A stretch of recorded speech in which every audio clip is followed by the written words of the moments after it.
Hello guys, ಎಲ್ಲರಿಗೂ ನಮಸ್ಕಾರ.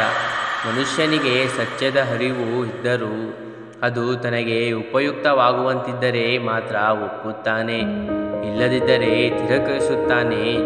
ಅವನು ತಿರಸ್ಕರಿಸಿದ ಮಾತ್ರಕ್ಕೆ ಸತ್ಯ ಯಾವತ್ತೂ ಸುಳ್ಳಾಗುವುದಿಲ್ಲ. ಕೆಲವರ ಬಣ್ಣದ ಮುಖವಾಡಗಳು ಅವರ ಮಿತಿಮೀರಿದ ಕುಣಿತದಿಂದ ತಾನಾಗಿಯೇ ಕಾಳಜಿ ಬೀಳುತ್ತವೆ. ನಾವು ಅವರನ್ನು ತಾಳ್ಮೆಯಿಂದ ಕುಣಿಯಲಿ ಅಂತ ಕುಣಿಯೋಕೆ ಬಿಡಬೇಕು ಅಷ್ಟೇ. ಜಗತ್ತಿನ ಅಗ್ಗದ ವಸ್ತುವೆಂದರೆ ಸಲಹೆ. ಒಬ್ಬರನ್ನು ಕೇಳಿದರೆ 1000 ಜನ ನೀಡುತ್ತಾರೆ. ಜಗತ್ತಿನ ದುಬಾರಿ ವಸ್ತುವೆಂದರೆ ಸಹಾಯ. 1000 ಜನರನ್ನು ಕೇಳಿದಾಗ ಒಬ್ಬರು ಮಾಡುತ್ತಾರೆ. ನಮ್ಮ ನೆಮ್ಮದಿ ಹಾಳಾಗುವುದು ನಾವು ಹೇಳಿರುವ ಸುಳ್ಳುಗಳಿಂದಲ್ಲ, ಹೇಳದೆ ಬಚ್ಚಿಟ್ಟುಕೊಂಡಿರುವ ಸತ್ಯಗಳಿಂದ.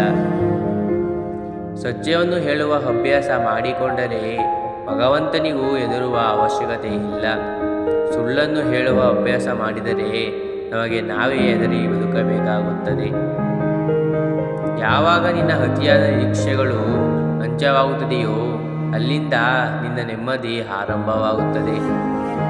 ಬುದ್ಧಿ ಹೇಳೋಕ್ಕೆ ಬುದ್ಧನೇ ಆಗಬೇಕು ಅಂತ ಏನಿಲ್ಲ, ತಲೆಯಲ್ಲಿ ಸ್ವಲ್ಪ ಬುದ್ಧಿ ಇದ್ದರೆ ಸಾಕು.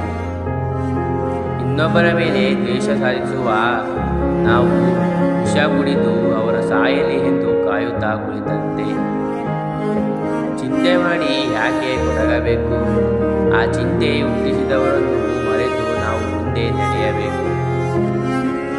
ನಿಮ್ಮ ಕೋಪಕ್ಕೆ ನೀವು ಶಿಕ್ಷೆಯಾಗುವುದಿಲ್ಲ, ನಿಮ್ಮ ಕೋಪದಿಂದ ನಿಮಗೆ ಶಿಕ್ಷೆಯಾಗುತ್ತದೆ.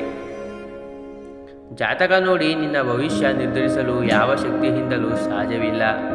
ನೀನು ಮನಸ್ಸು ಮಾಡಿದರೆ ನಿನ್ನ ಭವಿಷ್ಯ ನೀನೇ ಬರೆದುಕೊಳ್ಳುವೆ. ನಿಜವಾದ ಸಂಬಂಧ ಹೃದಯದಿಂದ ಆಗಬೇಕು, ಹೊರತು ಅವಶ್ಯಕತೆಗಳಿಂದಲ್ಲ. ಎಲ್ಲಿ ಮಾತನಾಡಬೇಕು ಎಂದು ತಿಳಿದವನಿಗಿಂತ ಎಲ್ಲಿ ಮೌನವಾಗಿರಬೇಕು ಎಂದು ತಿಳಿದವನು ನಿಜವಾದ ಬುದ್ಧಿವಂತ. ಧನ್ಯವಾದಗಳು. ನಿಮಗೆ ಈ ವಿಡಿಯೋ ಇಷ್ಟವಾದರೆ ದಯವಿಟ್ಟು ಒಂದೇ ಒಂದು ಲೈಕ್ ಮತ್ತು ಸಬ್ಸ್ಕ್ರೈಬ್ ಮಾಡಿ.